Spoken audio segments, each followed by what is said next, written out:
ba bengisi musicien moko boye libanda ya mboka to mite mezazalo roi match ya Léopard so bazo beta mite mezaka kaka tuku. Donc papa n'a kufa avant. Papa n'a kufa avant. Et quand même, après les efforts, il a eu quand même, il a fait l'effort, il a maîtrisé langue internationale. Mais maintenant, Ferrego là d'abord, il n'est pas né dans une famille où le français est courant, non. Revue de presse, il y a Ferrego la ndenge le kaki. Étant que yo mwana membre nae, étant que yo mutu nae. D'ailleurs, les gars il y a France 24, François Bimisa on a dit journaliste à Monae, à Banganae Moro wa benga le poids lourd de la musique africaine. T'as le niveau. C'est sûr et certain. Oui. Ferrego la zone a un cours d'encadrement quelconque attend ma classe normale. Oui, non, je n'ai pas dit qu'attend ma classe normale.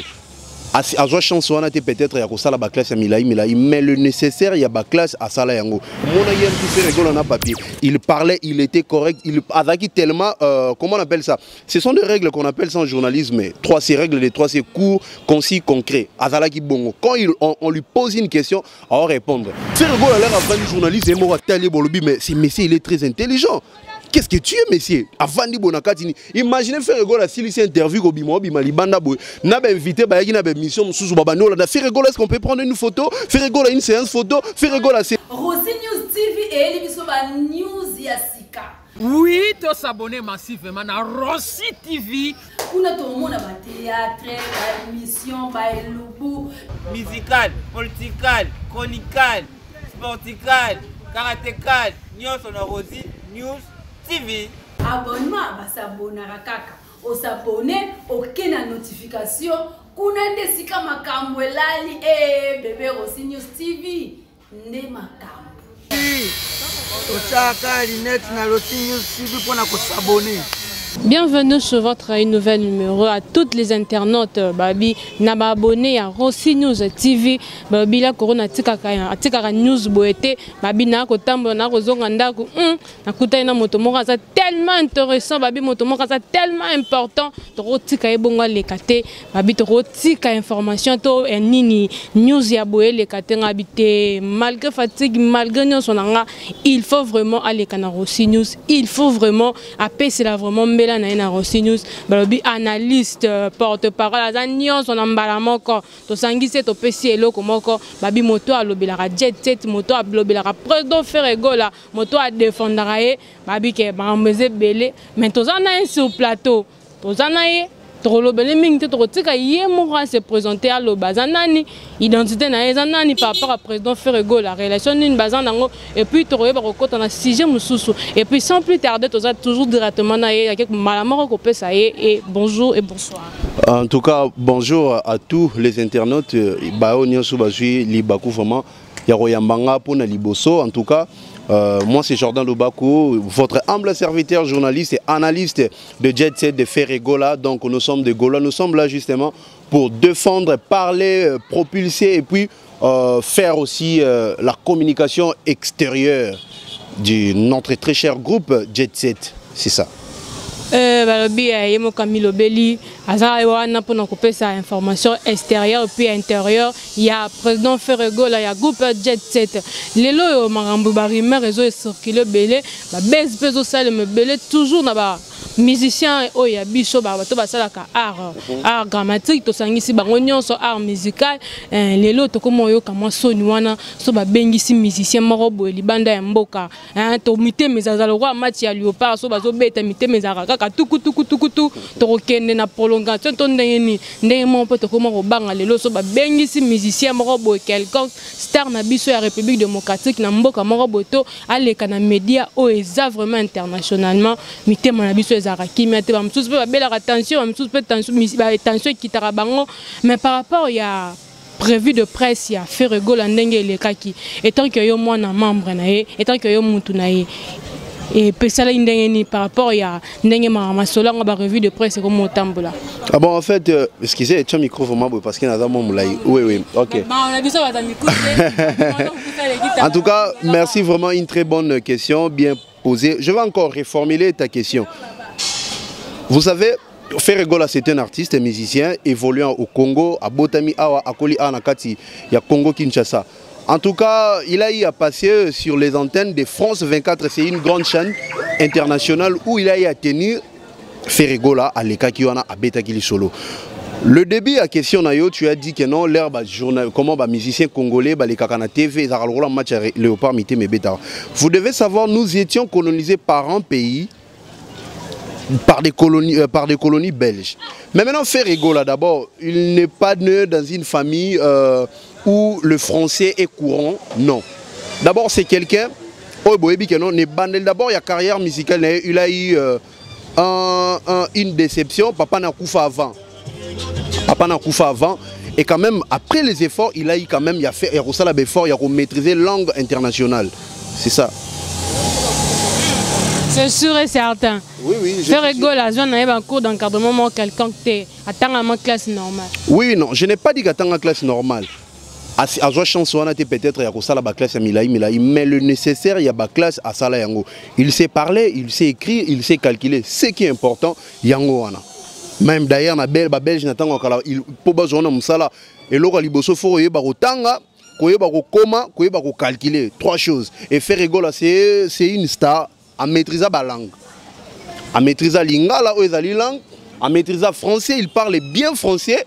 D'ailleurs, les gars, il y a France 24, François Bimisa, on a dit journaliste à Monae, à Bangana, le poids lourd de la musique africaine. T'as le niveau. Le français, on a comme il a fait rigoler dans mon papier. Il y a des gens qui malgré nous poser des questions. Il parlait, il était correct. Il a tellement, comment on appelle ça? Ce sont des règles qu'on appelle ça en journalisme. Ces règles, les trois, c'est court, concis, concret. Quand on lui pose une question, on va répondre. Et là, on a faire comprendre, vous savez, il y a même la lakin ya kosololana banane parce que banane ba botami na poto banane ba zui chance ya kotanga na école o ezali ya bien lui son yé papa faire nani papa ya bana wana azana ba moyen o ezali nécessaire ya otanga sa bana na école wana Ferregola ata aza congolais alobaka lingala chiko l'essentiel vous savez. La langue est un outil de la communication. Ce qui est important d'abord à la langue, de faire passer le message. C'est ça la communication, de faire passer les messages. Et Ferregola, qu'est-ce que... Donc tout le monde bazaki branché na télé, non, le message a été bien passé. Il a parlé de regarde-moi, comment est-ce que ça la transition à musique naïe a changé rumba trap. Donc tout le monde avait compris. Et maintenant qu'est-ce que vous voulez? Alors François, le roi François Hollande, c'est pire même possible. Parce que lui, c'est un Congolais né à Kinshasa, évolué à Kinshasa, grandi à Kinshasa. Lingala, même bien sûr, nous quand même, qu'on a eu cette chance-là de passer sur les bancs de l'école. J'ai fait la communication, j'ai fait le lettre, bien sûr. Mais malheureusement, la lettre, excusez. Malheureusement, je ne peux en aucun jour parler un bon français comme les Français. Non. Lingala, qui Congo, Kota, Nakata, Munoro. Allez tous à l'école. Ouais.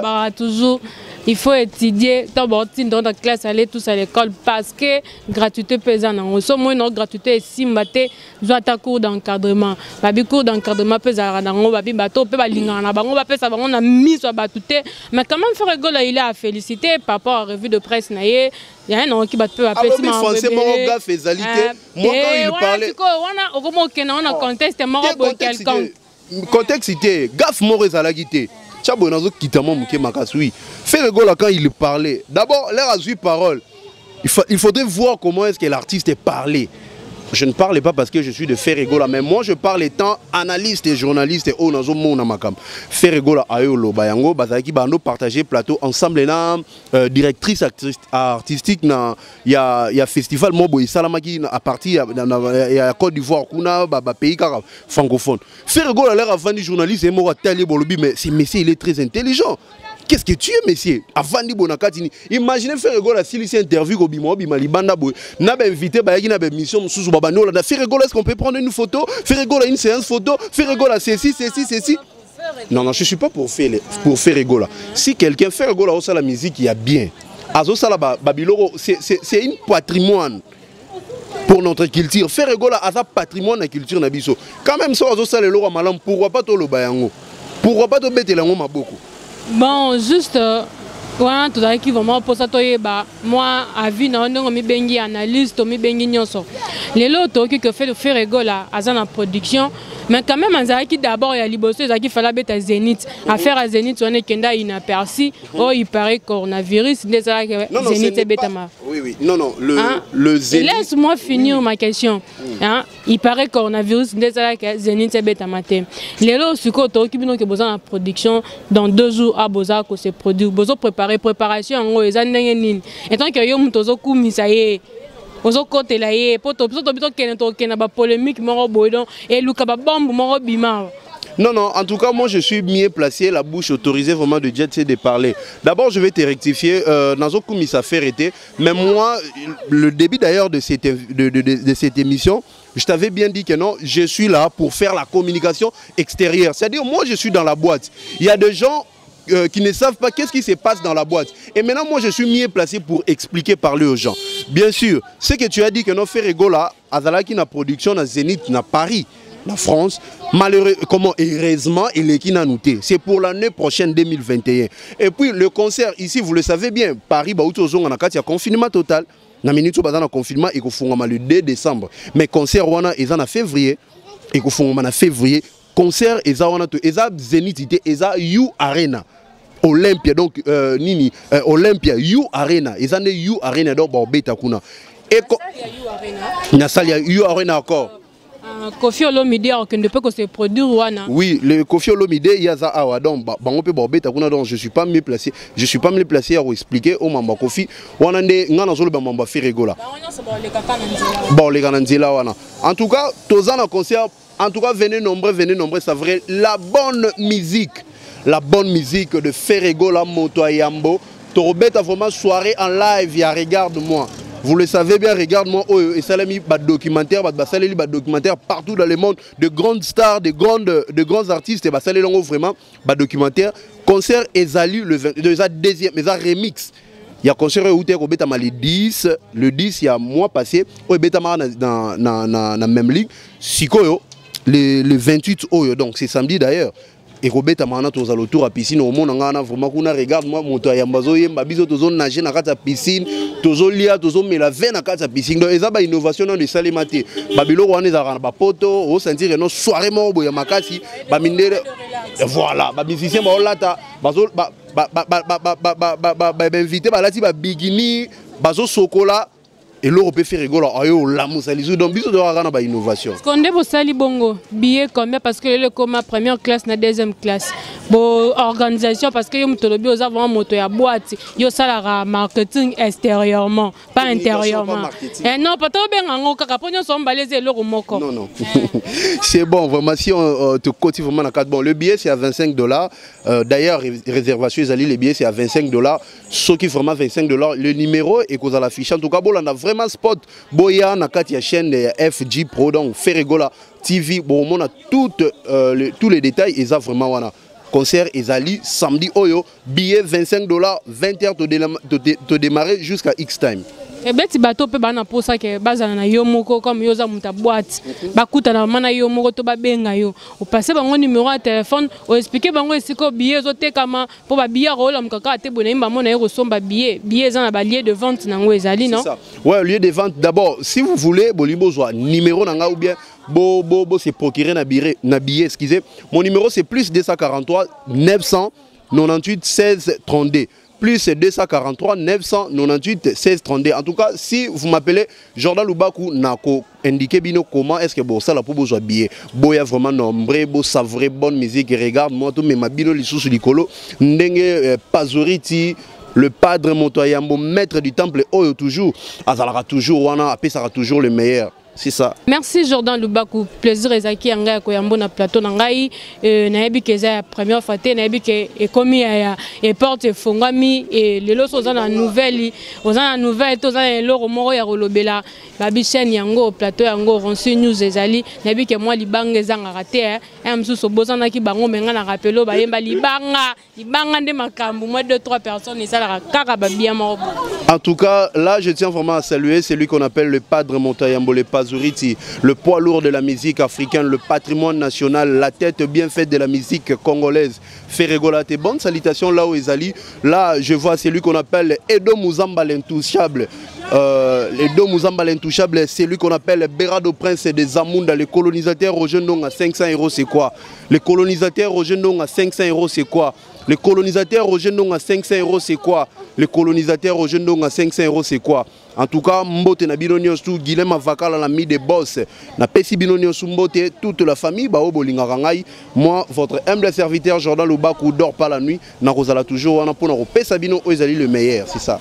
Merci Jordan Lubaka, Babi Libanga de Makambu, Soro Boagite, Libanga et Babi.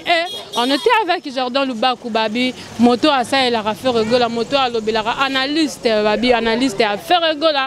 Babi, tu as qui Kobet, non, l'isole, parce que tu as qui l'isole à concert. D'ici là, bazan la production, le 28, Babi, le 28, fait rigoler dans la production, dans la même ligne. Il y a un moto qui n'a pas Babi, moto à ça, il a fait rigoler. L'obelara, Mambo, est extérieurement. Il y a un peu de libino bateau, boza extérieurement, tout seul. Na bino boyo ka message o yazo pesa menambela babi l'artiste metal ki lelo basi ba oteka magene etula artiste ki metal yani ki masa na ozela bien nga na même ligne yani ki masa mobali na ozela bien babi ritindele je te sali ritindele na bi que d'ici là tozano sur plateau so namba pesa makoki oki.